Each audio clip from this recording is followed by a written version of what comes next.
ರಾಜ ಒಂದು ಕಚ್ಚಾ ರಸ್ತೆಯಲ್ಲಿ ಹೋಗ್ತಾನೆ. ಆ ರಸ್ತೆ ಧೂಳುಮಯ ಆಗಿರುತ್ತೆ. ಆ ರಸ್ತೆಯಲ್ಲಿ ಒಬ್ಬ ಕುರುಡ ಪಕ್ಕದಲ್ಲೇ ಮಲ್ಕೊಂಡು ಮೇಲಕ್ಕೆ ದಿಟ್ಟಿಸಿ ನೋಡ್ತಾ ಇರ್ತಾನೆ. ಇದನ್ನ ಕಂಡು ರಾಜನಿಗೆ ಆಶ್ಚರ್ಯ ಆಗುತ್ತೆ. ಅರೆ ಮೇಲೇನಿದೆ? ಸೂರ್ಯನ ತೀವ್ರ ಕಿರಣವನ್ನು ಬಿಟ್ಟು ಮತ್ತೇನು ಕಾಣಿಸ್ತಾನೆ ಇಲ್ವಲ್ಲ ಅಂತ ಹೇಳ್ಬಿಟ್ಟು ಅವನು ಕುತೂಹಲದಿಂದ ಅವನ ಬಳಿಗೆ ಹೋಗಿ ಕೇಳ್ತಾನೆ. ಅರೆ ಏನಯ್ಯ ಏನ್ ನೋಡ್ತಾ ಇದೀಯ ಮೇಲ್ಗಡೆ ಅಂತ ಕೇಳ್ತಾನೆ. ಅವಾಗ ಆ ಕುರುಡ ಹೇಳ್ತಾನೆ, ಇಂದ್ರನ ಅಖಾಡದಲ್ಲಿ ಅಪ್ಸರೆಯರು ನೃತ್ಯ ಮಾಡ್ತಾ ಇದ್ದಾರೆ, ಅದನ್ನ ನಾನು ನೋಡ್ತಾ ಇದ್ದೀನಿ ಅಂತ ಹೇಳ್ತಾನೆ.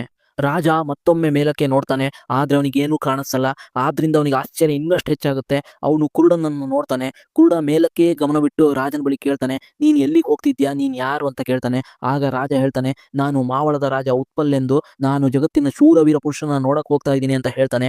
ಆಗ ಕುರುಡನಿಗೆ ಸ್ವಲ್ಪ ಆಶ್ಚರ್ಯ ಆಗುತ್ತೆ. ಅವನು ಹೇಳ್ತಾನೆ, ಹಾಗಾದ್ರೆ ಸ್ವಲ್ಪ ಸಮಯ ಕಾಯಿ ರಾಜ, ಮೇಲ್ಗಡೆ ನೃತ್ಯ ಮಾಡ್ತಿರಂತ ಅಪ್ಸರೆಯ ಪಾದದ ಸರ ಇನ್ನೇನೋ ಹರಿದು ಕೆಳಗೆ ಬೀಳುತ್ತೆ, ಅದನ್ನ ತೆಗೆದುಕೊಂಡು ನಾನು ನಿನ್ ಜೊತೆ ಬರ್ತೀನಿ ಅಂತ ಹೇಳ್ತಾನೆ. ಅವನು ಹೇಳ್ದಂತೆ ಕೆಲವೇ ಕ್ಷಣಗಳಲ್ಲಿ ಆಕಾಶದಿಂದ ಚಮ್ಮನ್ನದ ಒಂದು ಶಬ್ದ ಬರುತ್ತೆ.